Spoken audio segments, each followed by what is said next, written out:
86ാമത് ശിവഗിരി തീർത്ഥാടന മഹാമഹത്തോടനുബന്ധിച്ച് നടക്കുന്ന സമ്മേളനം ഇപ്പോൾ പൂർത്തിയായിരിക്കുകയാണ്. അതുപോലെ ശിവഗിരിയിലേക്ക് ഭക്തജനങ്ങളുടെ വൻ തിരക്ക് രണ്ടാം ദിവസമായി ഇന്നും അനുഭവപ്പെട്ടുകൊണ്ടിരിക്കുകയാണ്.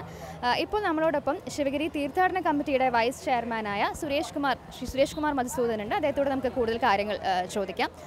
Sir, welcome. ഇപ്പോൾ ഈ വർഷം നമ്മൾ പ്ലാൻ ചെയ്ത പോലെ തന്നെ തീർത്ഥാടന വിഷയങ്ങളെല്ലാം തന്നെ അതുപോലെ തന്നെ എക്സിക്യൂട്ട് ചെയ്യാൻ പറ്റിയിട്ടുണ്ടോ? അതുപോലെ എല്ലാം തന്നെയാണോ നടക്കുന്നത്? ഈ പ്രാവശ്യം നമ്മൾ ഗുരുവിൻ്റെ തീർത്ഥാടന ലക്ഷ്യങ്ങളായുള്ള 8 വിഷയങ്ങളെ ആസ്പദമാക്കിയിട്ട് വിവിധ സമ്മേളനങ്ങളാണ് നമ്മൾ നടത്തിയിരുന്നത്. അതിപ്പോൾ രണ്ടാമത്തെ ദിവസമായപ്പോഴത്തേക്ക് ഏകദേശം 4 വിഷയങ്ങളോളം നമ്മൾ കംപ്ലീറ്റ് ആയി കഴിയുന്നു. ഇന്നത്തോടുകൂടി 4 വിഷയം കംപ്ലീറ്റ് ചെയ്യും.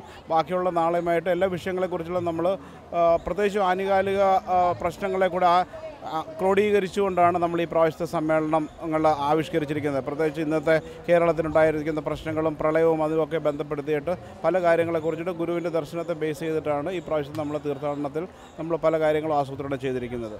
ഇതെല്ലാം തീർത്ഥാടനം വരുന്ന ആളുകൾക്ക്, സാധാരണക്കാരായ ജനങ്ങൾക്ക് ഉപയോഗപ്രദം ആകുന്നത് എങ്ങനെയാണ് സർ? ഉപയോഗപ്രദമായ രീതിയിലാണ് നമ്മൾ ഈ സെമിനാറുകളെല്ലാം സംഘടിപ്പിച്ചിരിക്കുന്നത്.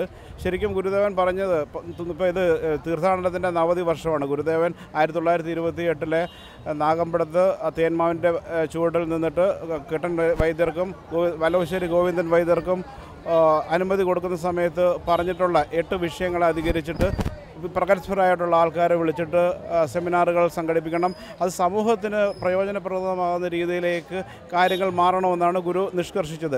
അതേ രീതിയിൽ തന്നെയാണ് നമ്മൾ കഴിഞ്ഞ വർഷമാണെങ്കിലും ഈ വർഷമാണെന്നുണ്ടെങ്കിലും ആ കാര്യങ്ങളെല്ലാം നമ്മൾ നടത്തിക്കൊണ്ടിരിക്കുന്നത്. ഉദാഹരണമായിട്ട് പറഞ്ഞു കഴിഞ്ഞാൽ ഇന്നലത്തെ നമ്മുടെ വിദ്യാഭ്യാസ സെമിനാറിനകത്ത് നമ്മുടെ പ്രഗത്ഭമായിട്ടുള്ള എല്ലാ യൂണിവേഴ്സിറ്റിയിൽ നിന്നുള്ള വൈസ് ചാൻസലേഴ്സും രജിസ്ട്രാർസും ഒക്കെ പങ്കെടുത്തിട്ട് അത് ഉദ്ഘാടനം ചെയ്തത് നമ്മുടെ ഇവിടുത്തെ വിദ്യാഭ്യാസ വകുപ്പ് മന്ത്രിയായിരുന്നു. അപ്പോൾ അദ്ദേഹം സൂചിപ്പിച്ചൊരു കാര്യം എന്ന് പറഞ്ഞാൽ നമ്മുടെ പാഠ്യവിഷയം അതാണ്. നമ്മളിപ്പോൾ സിലബസിനകത്തുള്ള മാറ്റങ്ങൾ, ഇപ്പോൾ ഇന്ത്യ വളരണമെന്നുണ്ടെന്നുണ്ടെങ്കിൽ നമ്മുടെ വ്യവസായ രീതികൾ മാറണം. കാര്യം ഇപ്പോൾ നമ്മൾ ലോകോത്തര സർവകലാശാലകളുമായിട്ട് നമ്മൾ കിടപിടിക്കണമെന്നുണ്ടെങ്കിൽ നമ്മളുടെ വിദ്യാഭ്യാസ രീതികൾ മാറണം.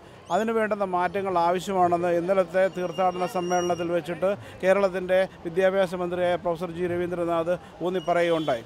ശരിക്കും പറഞ്ഞത് ഞാൻ ആ വിഷയവുമായിട്ട് ബന്ധപ്പെട്ട് പ്രവർത്തിക്കുന്ന ഒരു വ്യക്തിയാണ്. കാര്യം ഞാൻ ശരിക്കും ഏകദേശം ഒരു 10-30 വർഷമായിട്ട് ഹ്യൂമൻ റിസോഴ്സുമായിട്ട് ബന്ധപ്പെട്ട് വർക്ക് ചെയ്യുന്ന ഒരു വ്യക്തിയാണ്.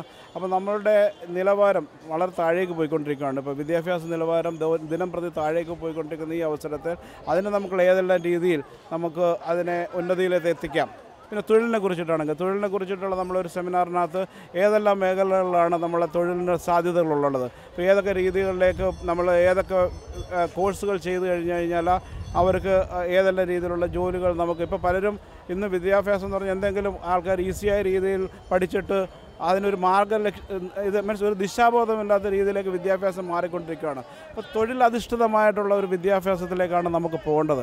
കാര്യം ഇന്ത്യയുടെ ജനറേഷൻ എന്ന് പറഞ്ഞാൽ ലോകത്തിലെ ഏറ്റവും പ്രായം കുറഞ്ഞ ജനറേഷനാണ് ഇന്ത്യയിലുള്ളത്. എന്ന് പറഞ്ഞാൽ 2020 ആകുമ്പോഴത്തേക്ക് ഇന്ത്യയുടെ ആവറേജ് പോപ്പുലേഷൻ എന്ന് പറഞ്ഞു കഴിഞ്ഞാൽ ജനറേഷൻ എന്ന് പറഞ്ഞാൽ 29 ഇയേഴ്സ് ഓഫ് ഏജ് ആണ് പറയുന്നത്. പക്ഷേ ഇപ്പോൾ നമ്മൾ ജപ്പാനോ അല്ലെന്നുണ്ടെങ്കിൽ ചൈനയോ ഒക്കെ എടുത്തു കഴിഞ്ഞാൽ ജപ്പാൻ്റെ 48 വയസ്സാണ്, ചൈനയുടെ ആണെങ്കിൽ 37ആണ്. ഏകദേശം 56.5 കോടി ജനങ്ങളുടെ ജോലി സാധ്യതകളുടെ 2020 വരുമെന്നാണ് പറയുന്നത്. അപ്പോൾ അതിന് വേണ്ടിയിട്ട് ഈ പറയുന്ന ഇന്ത്യയുടെ ജനസംഖ്യയുടെ 65% വരുന്ന ജനസംഖ്യ 35 വയസ്സിന് താഴെയുള്ളതാണ്.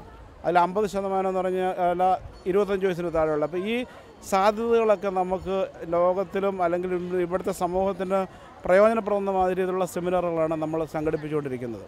പിന്നെ നമ്മൾ ബാക്കിയുള്ള ഇപ്പോൾ ഈശ്വരഭക്തിയാണെന്നുണ്ടെങ്കിലും ബാക്കിയുള്ള സെമിനാറുകളെക്കുറിച്ച് പറയുകയാണെന്നുണ്ടെങ്കിൽ ഭാരതത്തിൻ്റെ പ്രത്യേകിച്ച് കേരളത്തിൻ്റെ നവോത്ഥാന നബുസില ഒരു സൂര്യ തേജസ്സോടുകൂടി വിളങ്ങി നിൽക്കുന്ന ശ്രീനാരായണ ഗുരു ഭൗതികയോടൊപ്പം തന്നെ ആത്മീയതയെയും നമ്മൾ മുന്നോട്ട് കൊണ്ടുപോകണം. എങ്കിൽ മാത്രമേ ഒരു മനുഷ്യരാശി നന്നാകൂ എന്നുള്ള ശരിക്കും ഇത് അറിവിൻ്റെ തീർത്ഥാടനം എന്ന് പറയുന്നത് അതുകൊണ്ടാണ്. നിങ്ങൾ ഓരോ കാര്യങ്ങളെക്കുറിച്ചിട്ടും അറിവ് സമ്പാദിക്കുക. ഇവിടെ വരുന്ന ഓരോരുത്തരും ഇപ്പം നമ്മൾ എന്ന് പറയുകയാണെന്നുണ്ടെങ്കിൽ നാമം, ജപം, പൂജ അങ്ങനെയുള്ള എല്ലാ കാര്യങ്ങളും ഇതെല്ലാത്തിൻ്റെയും കൂടെ ഒരു സംഗമ സ്ഥാനമാണ് ശിവഗിരിയുടെ തീർത്ഥാടന സമ്മേളനം. ഇവിടെ വരുന്ന ഓരോ ആൾക്കാരും അത് പ്യൂരിഫൈ ചെയ്തിട്ട് അവരുടെ സോളിനെ പ്യൂരിഫൈ ചെയ്തിട്ട് മടങ്ങിപ്പോകാൻ വേണ്ടിയിട്ട് സാധിക്കുന്ന ഒരു നിലവാരത്തിലേക്കാണ് തീർത്ഥാടനങ്ങളെല്ലാം വേണ്ടത്. പക്ഷേ അത് 100% ഈ തീർത്ഥാടനം കൊണ്ട് അനർത്ഥമാക്കുകയാണ് ശിവഗിരി മഠം ചെയ്തുകൊണ്ടിരിക്കുന്നത്. സാർ മുംബൈയിലാണല്ലോ, സാറിൻ്റെ അവിടെ താമസമാണല്ലോ. അപ്പം അവിടെ ഇരുന്നുകൊണ്ട് എങ്ങനെയാണ് ഇവിടെയുള്ള കാര്യങ്ങളെല്ലാം അവിടെ ഇതിൻ്റെ പ്രസ്ഥാനത്തിൻ്റെ ഇതിൽ പങ്കാളിയാവുന്നുണ്ടോ? ഞാൻ ബോംബെയിലെ ശ്രീനാരായണ പ്രസ്ഥാനമായിട്ട് വളരെ വർഷങ്ങളായിട്ട് പ്രവർത്തിക്കുന്ന ഒരു വ്യക്തിയാണ്.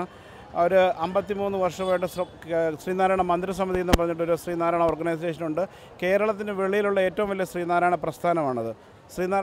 ബോംബെയിലെ ശ്രീനാരായണൻ്റെ ഗുരുദേവൻ്റെ ദിവ്യദന്തം എന്ന് പറഞ്ഞാൽ പല്ലുകൾ, ഗുരുദേവൻ്റെ പല്ലുകൾ അവിടെ ഒരു ക്ഷേത്രം ഉണ്ടാക്കിയിട്ട് സൂക്ഷിച്ചിട്ടുണ്ട്. എല്ലാ വർഷവും ഫെബ്രുവരിയിലെ ആദ്യത്തെ ഞായറാഴ്ച അത് തീർത്ഥാടകർക്ക് വേണ്ടിയിട്ട് ശിവഗിരി തീർത്ഥാടനത്തിൻ്റെ മാതൃകയിൽ തന്നെ അവിടെ ഒരു തീർത്ഥാടനം സംഘടിപ്പിക്കുന്നുണ്ട്. അപ്പോൾ എല്ലാ വർഷവും ആ തീർത്ഥാടന സമയത്ത് ഈ ദന്തങ്ങൾ ഭക്തജനങ്ങളുടെ ദർശനത്തിനായിട്ട് വെക്കുകയും ലോകത്തിൻ്റെ നാനാഭാഗങ്ങളിൽ നിന്നുള്ള ആൾക്കാർ ഇത് കാണാൻ വേണ്ടിയിട്ട് അവിടെ എത്തുകയും ചെയ്യുന്നുണ്ട്. അവിടെ സ്കൂള്, കോളേജുകൾ, അങ്ങനെ ഒരുപാട് കാര്യങ്ങൾ, സിവിൽ സർവീസ് കോച്ചിങ്, അങ്ങനെ വളരെയേറെ പ്രവർത്തനങ്ങൾ ശ്രീനാരായണ മന്ത്രിസമിതി ചെയ്യുന്നുണ്ട്. പിന്നെ ഇവിടുത്തെ പ്രവർത്തനങ്ങളെക്കുറിച്ച് പറയുകയാണെങ്കിൽ കഴിഞ്ഞ പ്രാവശ്യം ഞാൻ ചെയർമാനായിരുന്നു. അപ്പോൾ നമ്മൾ എല്ലാ കാര്യങ്ങൾക്കും വേണ്ടിയിട്ട് ഇവിടെ നമ്മുടേതായ രീതിയിലുള്ള സ്റ്റാഫിനെ അപ്പോയിൻറ്റ് ചെയ്തിട്ട് കോർഡിനേഷൻ ചെയ്യുകയും അതിന് വേണ്ടുന്ന ബാക്കിയുള്ള എല്ലാ കാര്യങ്ങളും നടത്തി. ഇന്നിപ്പം നമ്മൾ ടെക്നോളജി ഇത്ര അഡ്വാൻസ് ആയതുകൊണ്ട് എപ്പോഴും നമുക്കിവിടെ വരണമെന്നില്ല. ഓരോ പ്രാവശ്യങ്ങളും നമ്മൾ ഇമെയിൽ ത്രൂവും അല്ലെങ്കിൽ ബാക്കിയുള്ള കാര്യങ്ങളൊക്കെ ആയിട്ട് പിന്നെ ഗസ്റ്റിനെയൊക്കെ വിളിക്കാൻ വേണ്ടിയിട്ട് ഡൽഹിയിൽ പോയാലും ബാക്കിയുള്ളതിനെല്ലാം നമ്മൾ അവിടെ തന്നെ കോർഡിനേറ്റ് ചെയ്യുമായിരുന്നു. അതേമാതിരി തന്നെയാണ് ഈ പ്രാവശ്യം നമ്മൾ കാര്യങ്ങളൊക്കെ ആവിഷ്കരിച്ചിരിക്കുന്നത് എല്ലാ രീതിയിലും. പിന്നെ ഇപ്പം നമുക്ക് പ്രധാനമായിട്ട് ഈ കേന്ദ്രമന്ത്രിമാരെ ഒന്നും ലഭിക്കാതെ പോയ പ്രധാന കാരണം ഇപ്പോൾ നമുക്ക് ഈ പാർലമെൻറ്റ് സെഷൻ നടക്കുന്നുണ്ട്. അല്ലെന്നുണ്ടെങ്കിൽ പല ആൾക്കാരും നമ്മുടെ ചടങ്ങിൽ പങ്കെടുക്കണമെന്ന് ആഗ്രഹം പ്രകടിപ്പിച്ചായിരുന്നു. ഓക്കെ, നന്ദി സർ. ഒരുപാട് ഉപകാരപ്രദമായ ഇൻഫർമേഷനാണ് സാർ നമുക്ക് വേണ്ടി പറഞ്ഞത്. ബോംബെയിൽ എത്രത്തോളം ശിവഗിരിയുടെ പ്രസ്ഥാനം അതിൻ്റെ പ്രവർത്തനങ്ങളും നടക്കുന്നുണ്ടെന്നുള്ള കാര്യങ്ങൾ നമുക്ക് മനസ്സിലായി. ശിവഗിരി തീർത്ഥാടനം 2ാം ദിവസം വിജയകരമായി തന്നെ നടന്നുകൊണ്ടിരിക്കുകയാണ്. കൂടുതൽ വാർത്തകൾക്കായി യൂട്യൂബിൽ ശിവഗിരി TV എന്ന യൂട്യൂബ് ചാനൽ സബ്സ്ക്രൈബ് ചെയ്യുക. നന്ദി.